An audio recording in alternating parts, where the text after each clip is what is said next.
All right, so are you ready to dive deep with us today?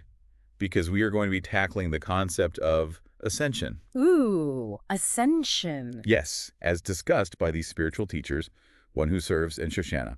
Okay. We've got this excerpt from one of their channeled messages, and trust me, um, it's a wild ride. I bet. No easy answers here, but it really does get you thinking about spiritual growth and transformation and what this whole reality thing is about. I love it when things get a little bit mind-bendy. Yeah, me too, me too. Yeah. Okay, so let's jump right in. First up, we have a listener asking about the waves of ascension. How many are there? Are we all just kind of bobbing along waiting for the right wave to catch? Right. What do you think? Well, One Who Serves suggests that there might be 3 waves, Three. and that many of us are currently in that first wave, Oh, moving between what they call third, fourth, and fifth dimensional expressions. okay, so we're all hanging 10 right now. Exactly. Yeah. And what's really fascinating is that it's not about physically riding a wave. It's about raising our vibration, expanding our consciousness, even transforming, like at a cellular level. So, like, we're upgrading our entire system. Mm. Sign me up for that upgrade. Right? But I'm curious, what does Shoshanna have to say about all this wave talk? Well, Shoshanna actually challenges the idea of waves as like a human construct. It's not like this calendar event Right. or something passive you wait for. It's not like a tidal wave coming to get us. Exactly. Instead, she says ascension is about embodying the qualities of an ascended being, so it's like a continuous journey of transformation. I see. To quote Shoshanna directly, you don't jump in, you don't participate, you become it. Okay, that's powerful. Right. So less about reaching some far-off destination and more about the journey itself Exactly. and who we're becoming along the way. Exactly. And One Who Serves even adds that, we as humanity are on this journey from the stars. Wow. The vast outer reaches towards the innermost planes of consciousness. From stars to consciousness. Uh-huh. I love that imagery. Yeah, it's beautiful. Okay, well, speaking of our physical selves, we have another listener wondering if enlightenment means just ditching this physical body altogether. Yeah. Like, do we have to become pure energy to ascend? Yeah, that's a question that comes up a lot. And One Who Serves is very clear that ascension isn't about leaving your body behind. It's about transforming the physical, making it lighter, less dense. So it's a total body upgrade, Exactly. not an escape plan. Right, exactly. So we get to keep our bodies. We do. view. Yes. But then Shoshana brings up something pretty mind-blowing. She talks about how our physical DNA in its current state has been limited or truncated. Right. What does that even mean? Well, you can think of it this way, that our current physical form has limitations that impact our ability to fully ascend. I see.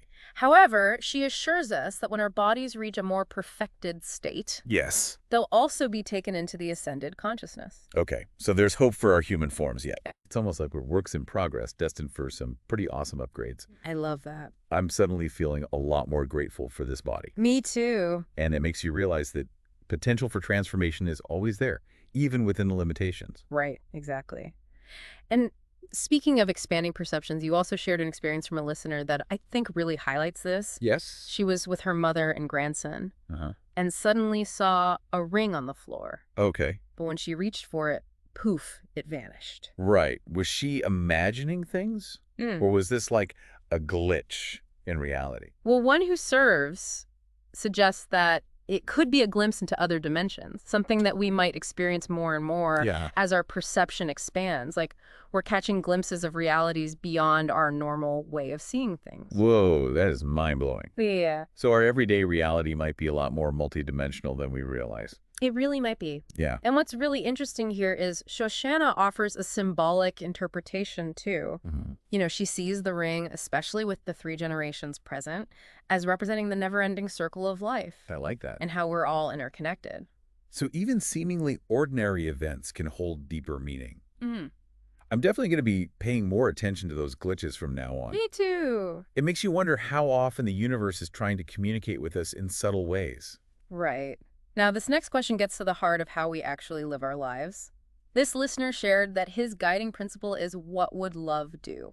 Okay. He uses this as a framework for his actions, always aiming to align with love. I love that. He's channeling his inner hippie, spreading good vibes, But is it really that simple? I mean, love can be such a loaded word. It really can be. Yeah. Well, One Who Serves does confirm that focusing on love is incredibly powerful. Okay. It helps to dissolve fear and lessen the grip of what they call the 3D matrix, that illusion of separation and limitation we often get stuck in. Right, right. But how do we even define love? It can mean so many different things to different people. Exactly. And Shoshanna doesn't let us off easy here. She really challenges us to examine what love truly means. She asks, what does love mean to you? And do you apply love to a murderer or a rapist? Wow. Yeah, those are some tough questions. They are. Do you think most people have really sat with that and considered what love means in such extreme situations? I don't think so, no. It's definitely a challenge to apply those lofty ideals of love to difficult real-world situations. And speaking of real-world challenges, our next listener brings up a topic that's bound to get people talking. Uh-oh. They're asking about figures like Trump, the idea of taking down criminals, and how to reconcile that with this whole concept of love. Yeah, this is where things get really tricky. How do we balance our desire for justice with this idea of unconditional love? Right. Well, One Who Serves advises staying attuned to your higher consciousness, Okay. letting your inner guidance inform your understanding of such complex events. So no easy answers there. Not really. Yeah. It's about trusting our intuition, trying to see things from a higher perspective. Exactly. And Shoshanna offers a really thought-provoking perspective here. Right. She suggests that there is no taking down in the sense of one person controlling another's fate. I see. Instead, she says that criminals are surrendering to their own karma, a path that they chose long before this lifetime. So even actions that appear to be driven by justice or retribution are actually part of this larger karmic unfolding. That's a lot to process. It is. Yeah. And Shoshanna emphasizes that we don't control another person's path. Sending love and light is always a good thing, but the recipient has to be open to receiving it. That makes sense. It's about recognizing their free will, even when they make choices we don't agree with. But where do we go from here? This is heavy stuff. It is. I think we need to take a moment for everyone to digest all of this before we dive back in. I agree. We've only just scratched the surface of these ideas, and there's so much more to explore. Welcome back to our deep dive into Ascension. Before the break, we were really getting into some profound ideas about karma, free will, and how we navigate a world that often feels very dark. It's heavy stuff for sure. I mean, we're talking about criminals and punishment and love and light. How do we reconcile all this with our own desire for spiritual growth? Right. Well, this listener who brought up this question was advocating for compassion and rehabilitation, believing that criminals could change and find a better path. But now they're struggling with wanting justice, feeling a need to protect society from those who cause harm. Right, that age-old dilemma. Forgiveness versus accountability. Exactly. Can we hold both those concepts at the same time? Well, Shoshanna really acknowledges this tension and explains that while sending love and light is always a positive act, it doesn't mean that we're controlling someone else's journey. Right. Everyone has their own free will, their own right to make choices, even if those choices lead them down a path we might consider wrong or harmful. So it's not about being passive or condoning bad behavior. No. But about recognizing that everyone is on their own journey. Exactly. And some of those journeys might involve facing some difficult consequences. Right. It's tough to wrap your head around sometimes, isn't it? It really is. It's a nuanced perspective for sure. Shoshanna doesn't really give us easy answers. No, she doesn't. But she pushes us to recognize those complexities of being human. Right. We can't force anyone to change or embrace love if they're not ready. Yeah. Their transformation has to come from within. But isn't that a bit of a cop-out? I mean, how do we balance acceptance with, the very real desire to see justice served when someone's been hurt? Right. Well, that's the challenge of living in this 3D reality that Shoshanna talks about. It's a world of duality, of choices and consequences, of constant tests and growth opportunities for our souls. Okay, but how does that fit in with our responsibility to create a more loving and just world? Do we just sit back and watch as things unfold, hoping everyone's going to get what they deserve? Well, that's where Shoshanna's parting message comes in. Okay. She encourages us to apply not just love and light, but also allowance. Allowance. Yeah. I'm not sure I understand what that means in this context. It's a subtle concept, but incredibly powerful. Okay. It means acknowledging that each person, even those who have committed, harmful acts, is part of a larger tapestry of existence. Okay. We allow them to walk their path, to face the consequences of their actions without judgment or interference from us. So it's about accepting that we don't have all the answers. Right. We can't control the outcomes. Yes. But we can choose to respond with love and compassion, even when it's incredibly difficult. Exactly. That's a high bar to set for ourselves, isn't it? It is, but that's the essence of what Shoshanna calls ascended consciousness. Yeah. It's not about escaping the challenges of this world, Right. but about moving through them with wisdom and grace, holding on to that belief in the power of love even when things seem bleak. So we hold the light, even in the darkest of times, trusting that eventually everyone will find their way back to that love. And we recognize that everyone's journey, no matter how difficult it may seem, is ultimately contributing to the evolution of consciousness for all of us. Wow. This deep dive has taken us on quite a journey. It really has. We've explored different views on ascension, the role of our physical bodies, the challenges of applying these spiritual principles in this complex world, Right. and now this profound concept of karma and allowance. Yeah, it's been quite a ride. And what stands out to you from everything we've discussed so far? Honestly, this whole idea of allowance keeps coming back to me. Yeah. It's such a simple word, but it feels so incredibly powerful. I agree. And what's fascinating about allowance is that it doesn't require us to condone or approve of another person's actions. Right. It's about recognizing their free will and their right to choose their own path, even if we completely disagree with their choices. It's like stepping back from that need to judge, to control, to impose our own beliefs on others. Yes. We're simply acknowledging that their journey is their own. Exactly. And in doing so, we create more space for our own spiritual growth. Instead of trying to fix or change others, Yeah. we focus on cultivating those qualities of love, compassion, and understanding within ourselves.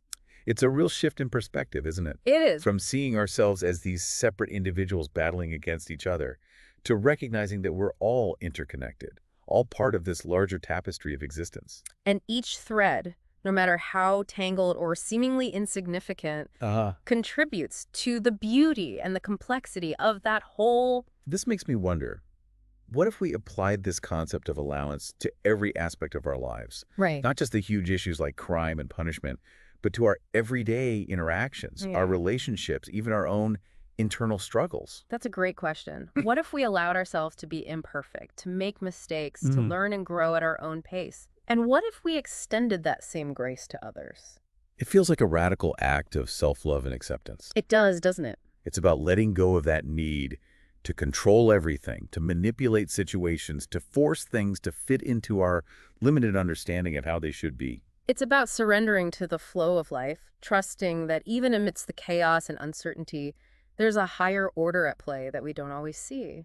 And maybe, just maybe, by embracing this idea of allowance, we can help create a more compassionate and harmonious world. One thread, one interaction, one moment at a time. Exactly. It's not about achieving some grand utopian vision overnight. It's about those small, everyday choices that reflect a deeper understanding of ourselves and our connection to everyone and everything around us. And speaking of choices, One Who Serves brings up another aspect of Ascension that I think ties into this beautifully. Okay. He talks about the importance of making conscious choices that align with our soul's purpose. So it's not just about accepting things as they are, but also about actively participating in our own evolution. Exactly. One Who Serves emphasizes that we have the power to choose thoughts, beliefs, and actions that support our growth and contribute to the collective ascension of humanity. So we're not just along for the ride, we're co-creating this whole experience. We are. That's pretty empowering, isn't it? It is, and it brings up another question. What's that? What kind of world do we want to create? Yeah. If Ascension is about moving towards greater love, wisdom, and unity, how can we as individuals contribute to that vision? That's a big question. It is. Maybe one we need to explore a little further. Absolutely. And thankfully, One Who Serves and Shoshanna offer some guidance on that as well. As we're wrapping up this deep dive into Ascension, you know that idea of allowance we were talking about? Yeah. It keeps coming back to me. I know, right? It's such a simple word. Yeah. But it's so powerful. It really is. It feels like such a shift in perspective. It is. You know, from seeing ourselves as all these separate individuals kind of like battling it out against each other, to recognizing that we're all interconnected, like we're all a part of this larger tapestry of existence. Exactly, and each thread, no matter how tangled it might seem, or seemingly insignificant, it still contributes to the beauty and the complexity of that whole. It makes me wonder, what if we applied that idea of allowance to every single aspect of our lives, not just these like huge issues like crime and punishment, Right. but our everyday interactions or relationships, even those internal struggles we all have. It's such a good question. What if we allowed ourselves to be imperfect? To make mistakes, to learn and grow at our own pace? Yeah. And what if we extended that same grace to others?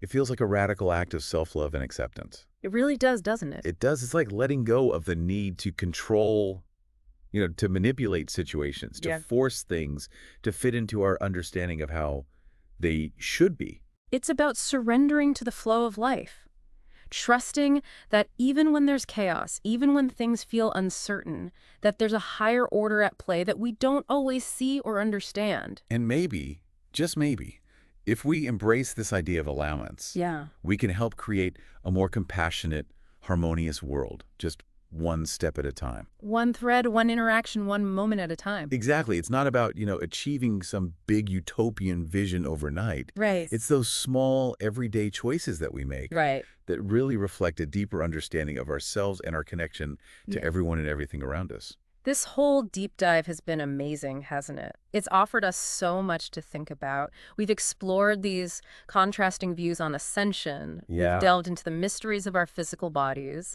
And we grappled with those challenges of applying spiritual principles in a world that can often feel at odds with those very principles. And through it all, we've had that guidance from one who serves and Shoshanna reminding us of the power of love, the importance of self-awareness, and just that, the profound beauty of allowing life to unfold in its own perfect timing. So as you go about your day, dear listener, think about how you might incorporate this concept of allowance into your own life. Yeah. What shifts in perspective might emerge? What new possibilities might open up? The journey of ascension is not like a destination. It's not a place you arrive at. Right. But it's an ongoing process of growth and transformation and expanding awareness. Absolutely. Embrace the journey, dive deep, and allow yourself to be amazed by those infinite possibilities that are waiting for you. Until next time, keep seeking, keep questioning, and keep diving deep.